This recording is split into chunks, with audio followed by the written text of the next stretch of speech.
Good morning to all of you. तो last video में हमने जो इंडस्ट्रियल रेवोल्यूशन हुई थी उसके कारण जो क्लॉथिंग में और लोगों के जो व्यूज़ थे उसमें चेंज आया था उसके बारे में पढ़ लिया था। तो आज इस वीडियो में हम जो है यहाँ से पढ़ना स्टार्ट करेंगे, changes in the clothing in the 19th centuries. 19वीं सदी में जो कपड़ों में चेंज आया था उसके बारे में हम जानेंगे।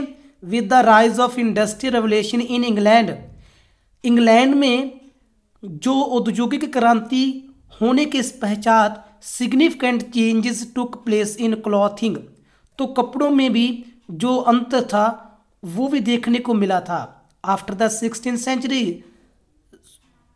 सेंचुरी के बाद the European started trading of cotton cloth, तो यूरोपियंस ने जो सूती कपड़े का व्यापार करना स्टार्ट कर दिया था विद एशियन कंट्रीज, एशिया के देशों के साथ, स्पेशली विद इंडिया। खासतौर पर हम बात करें तो उन्होंने इंडिया के साथ। बाय दैट टाइम, उस समय के दौरान, India was quite famous for the production of cotton cloth. जो इंडिया था वो कॉटन क्लॉथ की पैदावार में बहुत फेमस था।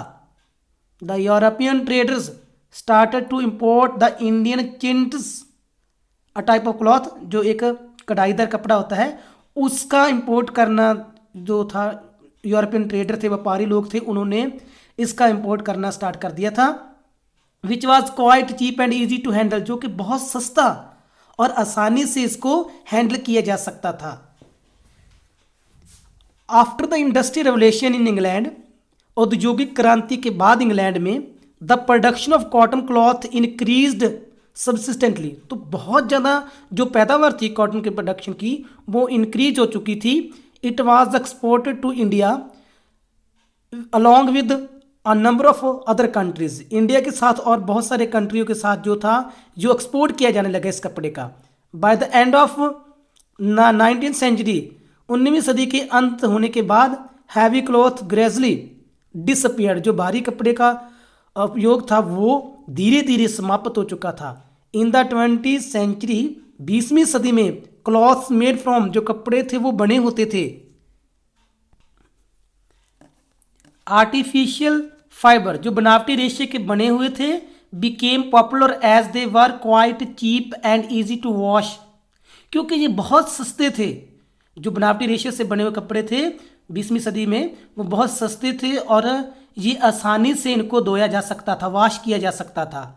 Aldous these clothes were light, thin and small, चाहे ये क्लॉथ थे बहुत हल्के थे, पतले थे और छोटे थे। The length of the gowns were up to the heels, जो गाउन्स की लेंथ थी वो हील तक थी टिल 1914। इन 1915 और 1915 की बात करें, the length of the skirt was up to the knees, जो स्कर्ट की लेंथ थी वो नीज तक थी। Due to the first and second world war, पहले और दूसरे विश्व युद्ध के दौरान, working conditions of women changed immensely, जो काम करने की हालात थे औरतों के वो कंप्लीटली, तो पूर्ण तौर पर वो जो थे वो चेंज हो चुके थे।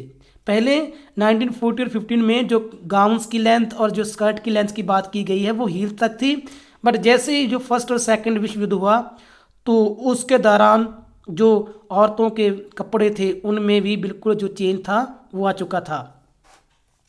The first world war had deep impact on the clothing of women, पहले विश्व युद्ध ने औरतों के कपड़ों पर बहुत गहरा असर डाला। Because man participated in the war, क्योंकि जो मर्द थे वो उन्होंने युद्ध में हिस्सा लिया। And the responsibility of earning of livelihood came on the shoulders of women, और जो रोजी रोटी कमाने की, अपने जीवन का निर्वाह करने की जो रिस्पॉन्सिबिलिटी थी वो सभी औरतों के कंधों पर आ चुकी थी, क्योंकि जो मेन थे वो तो फर्स्ट वर्ल्ड वॉर में युद्ध के लिए बिजी हो चुके थे। They started working in factories, औरतों ने जो फैक्ट्रीज थी उनमें काम करना स्टार्ट कर दिया। Their long and loose clothes hinder their performance in factories, उनके जो लंबे और जो लंबाई वाले और जो लूज क्लॉथ से वो उनके काम काज में, जब वो फैक्ट्री में काम काज किया करते थे उसमें सबसे बड़ी रुकावट बनने लगे।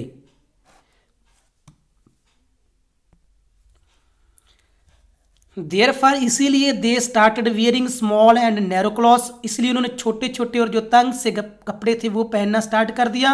According to their needs at work, अपनी ज़रूरत के अनुसार जब वो काम कर रहे थे।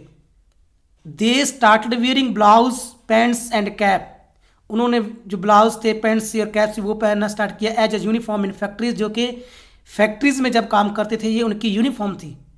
This improved economic conditions of women, इसके साथ ही जो औरतों की इकोनॉमिक कंडीशन थी वो भी इम्प्रूव हुई। Also led to the change in their clothing, और उनके कपड़ों में भी इसके साथ चेंज आना स्टार्ट हो चुका था। They also cut their hair short, उन्होंने अपने जो हेयर थे उनको भी शॉर्ट कर लिया था, कटाकर, क्योंकि ये सब कुछ काम जो था वो वर्किंग अकॉर्डिंग उनको अपना जो क्लॉथ थे वो चेंज करने पड़े थे, क्योंकि ये लूज और जो लेंथी क्लॉथ थे वो फैक्ट्री में जब काम करते थे उनको दिक्कत पैदा होती थी। इन द 20th सेंचुरी, 20वीं सदी में, people led a simple professional and busy life, तो जो लोग थे आम और जो प्रोफेशनल और कामकाज में रुझे रहने वाला जीवन व्यतीत कर रहे थे।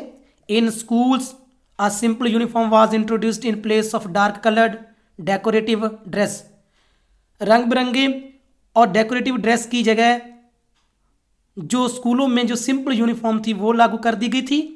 In the curriculum of the schools, जो स्कूल्स का करिकुलम था, the subjects of sports and gymnastic were made compulsory for the girls also, लड़कियों के लिए जो जिम्नास्टिक और जो खेलों के सब्जेक्ट थे, विषय थे, वो लाजमी बना दिए गए थे, जरूरी कर दिए गए थे औरतों के लिए। Girls started wearing clothes in which they could play conveniently, तो और जो गर्ल्स थी उन्होंने वो क्लॉथ पहनना स्टार्ट कर दिया कि वो आसानी से उन कपड़ों को पहनकर खेल सकें। ग्रेजुअली, धीरे धीरे, with the introduction of new techniques, नई टेक्निक्स आने के कारण, economic activities and spread of education, इन जो आर्थिक एक्टिविटीज़ थी और जो एजुकेशन का विस्तार हुआ था, people's mind set was change, जो लोगों का माइंड सेट था वो भी बिल्कुल चेंज हो चुका था। And its impact was visible in their dressing senses, और ये असर था जो वो उनके क्लॉथ्स पर भी स्पष्ट रूप से दिखाई देने लगा था। तो इस वीडियो में हम इतना ही रीड करेंगे।